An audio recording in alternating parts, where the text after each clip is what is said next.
बोला. कुणाल कामरा यांनी एक व्यंगात्मक गाणं ट्विट केलं, त्याच्यावरती मोठा गदारोळ झालेला आहे. टीकाटिके त्यांना काल त्याच्या स्टुडिओची तोडफोड देखील करण्यात आलेली आहे. कुणाल कामराने व्यंगात्मक गाणं केलं असं मला वाटत नाही. त्यांनी सत्यात्मक गाणं केलेलं आहे. जे सत्य आहे ते त्यांनी जनभावना त्यांनी मांडलेल्या आहेत. आम्ही आजसुद्धा बोलतोय, जे चोरी करतात ते गद्दार आहेत. आणि पहिल्या प्रथम मी महाराष्ट्राच्या जनतेला स्पष्ट करू इच्छितो की काल कामराच्या इथे जी काही तोडफोड केली ती शिवसैनिकांनी केलेली नाही. त्याचा शिवसेनेशी संबंध नाही. ही कदाचित एसनशी गटाने केली असेल किंवा गद्दार सेनेच्या एसनशी गटाने केलेली असेल.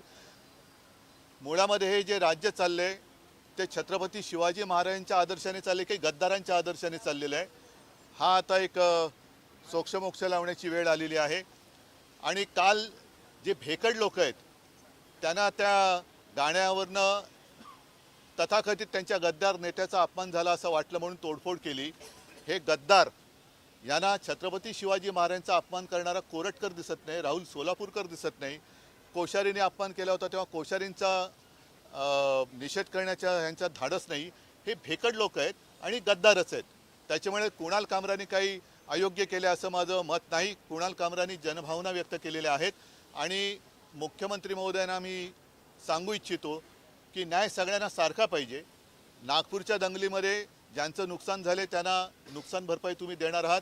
तसंच कुणाल कामराच्या स्टुडिओची किंवा तिथे जिथे त्यांनी जो कार्यक्रम केला त्या जागेचं ज्यांनी नुकसान केलं त्याची नुकसान भरपाई त्यांना दिली गेली पाहिजे. आणि हे जे भामटे भेकड गद्दार लोक आहेत ज्यांनी काल ही तोडफोड, ज्यांना छत्रपती शिवाजी महाराजांचा अपमान केलेला चालतो मात्र गद्दाराचा अपमान चालत नाही, त्यांच्याकडनं दामदुपटीने वसूल करावी. अभिव्यक्ती स्वातंत्र्यावरचा हल्ला आहे का? अभिव्यक्ती वगैरे सत्य बोलणं हा अभिव्यक्ती स्वातंत्र्याचा हल्ला होऊ शकत नाही. हे सत्य आहे आणि आम्ही तर उघड बोलतोय की हे गद्दार आहेत. त्याच्यामुळे हा अभिव्यक्ती स्वातंत्र्य आलं कुठे ह्याच्यात? आणि अभिव्यक्ती स्वातंत्र्य हे गद्दारांच्या बाबतीत कसं काय तुम्ही म्हणता? गद्दारांचं काय? जिथे त्यांनी उघड उघड चोरी केली, सगळं केलेलं आहे, त्याच्यामध्ये मुख्यमंत्री किंवा पोलिसांचा दरारा कमी करण्याचं काम हे चाललेलं आहे. मुख्यमंत्री आणि गृहमंत्री यांचं काही या राज्यात चालत नाही. आम्ही वाटेल ते करू शकतो असं दाखवण्याचा हा जो प्रयत्न आहे तो वेळेच चिरडून टाकला पाहिजे.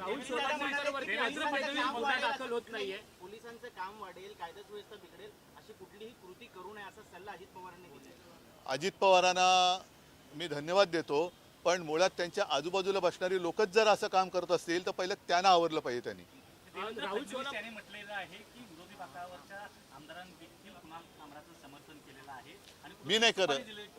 मी केलेलं आहे ना समर्थन. सुपारी देऊन कुणाल कामराला नाही. आता हे बघा, ह्या सुपाऱ्या कोण कोणाला देतं? मग नागपूरच्या दंगलीची सुपारी कोणी दिली होती? औरंगजेबाचा थडगव करण्याची सुपारी कोणी दिली होती? तर या नुसत्या सुपाऱ्या करू नका. राज्याची वाट लागत चाललेली आहे.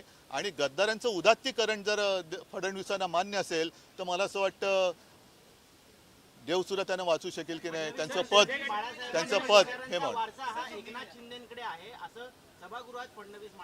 नाही. हे म्हणूनच म्हटलं ना की छत्रपती शिवाजी महाराजांचा वारसा घेऊन चालायचा का गद्दारांचा, अनाजी पंथाचा वारसा पुढे चालवायचा का संभाजी महाराजांचा, हाच ह्या सरकारला माझा प्रश्न आहे. जर अनाजी पंथ त्यांच्यासाठी आदर्श असतील तर त्यांचं वक्तव्य हे मी समजू शकतो.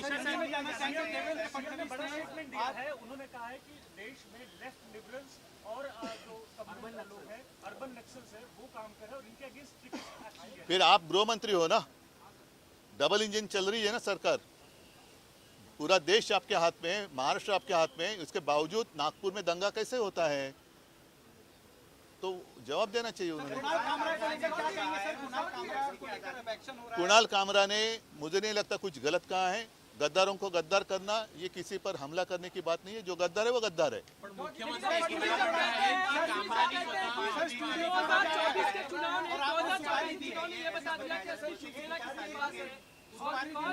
वो छोड़ो, वो नहीं, वो पूरा गाना आप सुन लो, चाहिए तो आपके पास होगा तो बजा कर दिखाओ. उसी गाने का जो अर्थ है वही तो है.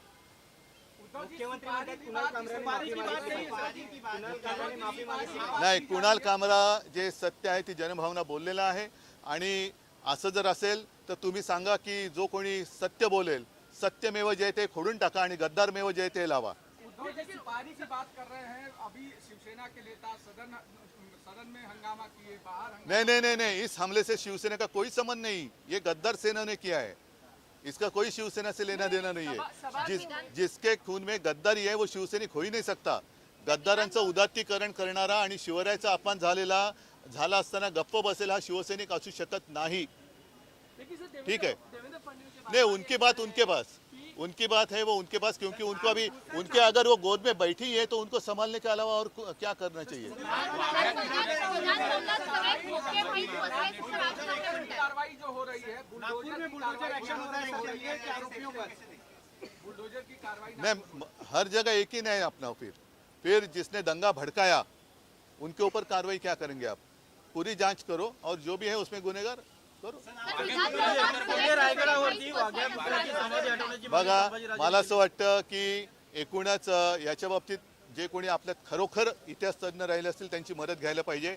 पण जर वाघ्या कुत्र्याची समाधी हा एक वेगळा भाग आहे, पण या राज्यातलं इमान हे उखडून टाकले गेले हे दिसतंय. चला, धन्यवाद.